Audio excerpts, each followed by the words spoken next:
Welcome back. This is my new Sue Hunt jersey. It is ridiculous and it's awesome at the same time. Let's check it out. All right. Anyways, there are two items I would like to discuss today. One of those old man yelling at cloud kind of videos.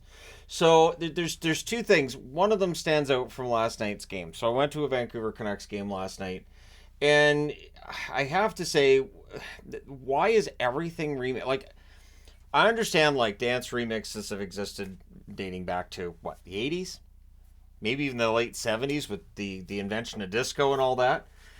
But why everything? Like during last night's game, I heard this awful remix of Enter Sandman, and I'm like, is that a dance version? The one that really broke my brain earlier this week wasn't one that I for a game I was at, but it was a dance remix of Rolling in the Deep by Adele. That's not a song that needs a dance remix. I don't understand, and I've heard like Wake Me Up When September Ends done with like a remix, and I don't understand. Like, there seems to be this concerted effort to just destroy music. It just feels like that's what it is. And like last night too, right after they did Enter Sandman, which I was like, why has this song been butchered? Then they did Du Hast by Rammstein, which really, honestly, I'm surprised it wasn't like Scanners, and my head just blows up in that moment. I just don't understand, and I understand this may very well be like a one of those generation gap things. But the point of a song, so to me, when you're remixing a song, you should be either elevating it, making it more fun, a little bit of a different angle on it. It's why I like covers. Like covers, I'm not talking about covers here. I'm talking about somebody taking the original music and just layering something over top that clearly is layered over top. It just, in my mind, I was thinking about like, these guys are like, I'm an awesome DJ, and you're like, yeah, yeah, he thinks he's a great DJ. We humor him, and then they play this really kind of janky remix of, say, like Sad But True by Metallica, and you go, that's that's really something you've done with that song. That's yeah, we just humor them. It's not going anywhere. And then they get hired and they end up in a professional environment in an arena, and I don't know. I don't understand. So you guys can let me know if that bothers you too, because it's one thing that just breaks my brain. And then one thing that once we get into hockey season is the aggravating commercials. There are two. There's a travel commercial where they're paying with carrots, and there's like Italian music playing, and it's really really shrill. And if you've watched the commercial, you know what I'm talking about. It gets really really shrill. I have to mute the TV when that comes on. As soon as I hear it, I'm like, nope, nope, nope. And then there's the Volkswagen commercial, and I'm it doesn't matter. Like, so you have the guy standing in front of a car to recreate a photo that I guess his dad had taken 20 some years ago.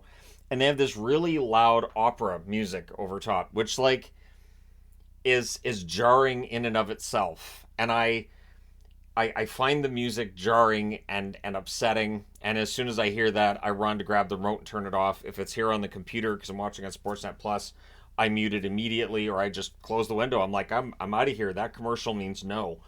But the weird part isn't just the music, and it is so aggravating, the music in these commercials. But in the case of the Volkswagen commercial, if you've watched it, pause when they show the pictures of here's the son and here's the dad, the picture he's recreating. The dad's been de-aged, and badly so. It is one of the worst Photoshop jobs I've ever seen in my entire life. And once I saw it, once I was like, what? All I could think to myself was, does nobody have a picture of themselves with an old Volkswagen? Could they not have just put somebody next to it? Like, we would have got the, you don't have to do the de-aging or whatever they did. It just doesn't look human. It doesn't look right. It, maybe it's not de-aging. Maybe they just took the picture of the first guy and they just altered it for the second picture. I don't know. I don't know. But the obvious CGI in the picture that's supposed to be the one that it's an echo of, it's awful. So if you watch, and I know this is on the Canadian side for both of these commercials, so if you're in the US, you may not get this. I honestly don't find American commercials to be nearly as aggravating. They're usually funnier. If it's a commercial for an over-the-counter or a prescription drug, you get to hear about all the things it might do to your brain and your body and how it might cause you to go completely bonkers. I love those commercials because when it's something that's like, you a little stressed out, do you need a little bit of a rest? Well, here, this will fix it. And then they get into possible side effects, and it is a scary amount of side effects. May turn your blood to Kool-Aid, this kind of thing. Like it's just your whole body may be transformed into Jello, but you won't be stressed anymore. So I find the commercials on the Canadian side drive me nuts more than the ones on the American side. I'm not saying there aren't aggravating ones on the American side, but the other side of it too is it feels like it's the same actors in all the Canadian commercials. There's two. There's the dude with the beard, and then there's the one lady who seems perfectly nice and fine, but they're in almost every commercial. And I'm not talking about like, if you're watching Progressive, you're gonna get Flo and that crew. No. I am talking like every company. It feels like all of the Canadian commercials must be filmed very quickly after one another, and they just get together in like probably July. All right, we're gonna do all the commercials now because it's warm, and we've got 5 actors for all these commercials. It's so weird, but it's something I thought, I want to talk about it in video. I want to do an old man yelling at cloud kind of thing. But the song remix thing, it is so aggravating because you remix song. They don't need it. You don't need a dance remix for every single song. It just doesn't. You can't just like layer over some bass and some thumping notes and go, I transformed the song, look what I did. No. And you know what? It kind of echoes back to lazy reaction content where somebody will be watching something else and oh look, I made this video. No, you reacted to someone else's. So what you made was your reaction, and I understand, like, you're proud of that and people watch that and people enjoy that. But what the actual content of that video is what someone else did, right? So what you're doing when you're remixing Enter Sandman, which should never be a thing, by the way. It's a perfect song. Leave it alone. You're you're remixing this. You're trying to make it like, oh look what I did. No, you ruined it. You ruined it. The real song is behind it. Can you please just play the original song? And anyways, I don't know. Maybe it's just me. Maybe I'm the only one. Maybe nobody else cares. But to me, I think there's all kinds of dance songs out there that you can just play. You can do a dance remix for like, I don't know, songs that, again, don't need. The other part that I find weird is, I'll mention this too. They did this like dance remix of ABBA's "Gimme Gimme Gimme a Man After Midnight."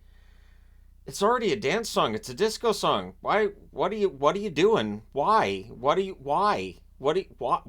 I just find myself wanting to say to somebody who's doing this to just, while they're doing their mixing, going, what are you doing there?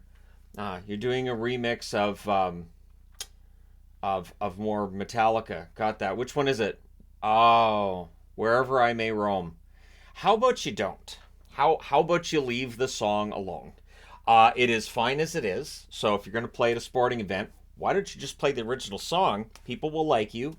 And if you do that dance remix, people will not like you because you're taking a song that is essentially kind of perfect and ruining it just a little bit because you had to put your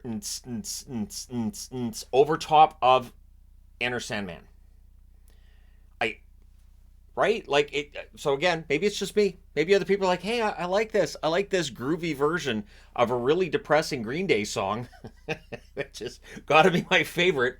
And the other thing that, and I'll throw this in here too. I have noticed that in this era of music and all the controversies about music and books and TV shows, a lot of the songs that people thought were evil and awful back in the 80s and people were protesting against, they're now used in commercials. Bands that people were like, oh, this band's evil. Now they're used in commercials. I don't know what universe I live in, but the simulation is breaking. The simulation's falling apart a little bit. So whoever's in charge of the simulation might want to tighten things up a little because it's becoming quite obvious that it can't be real. Just can't be. I would love to meet the person that said, I think these classic metal tunes need a remix.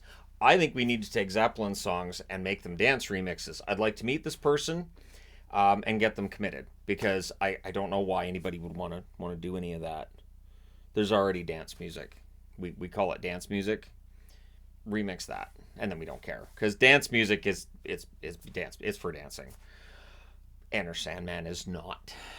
You'll never see any like guy like my age at a Metallica concert going, you know, really, Bill, the problem with this is I can't dance to any of this crap. I'm just headbanging all the time, and after 40 years, my neck is just killing. I wish the Spice Girls would kind of mix things up with these guys. I'd like to see a Metallica Spice Girls crossover. I think that'd be great. I think it'd be awesome. No. Never happens. Never will. I don't know who that music's for.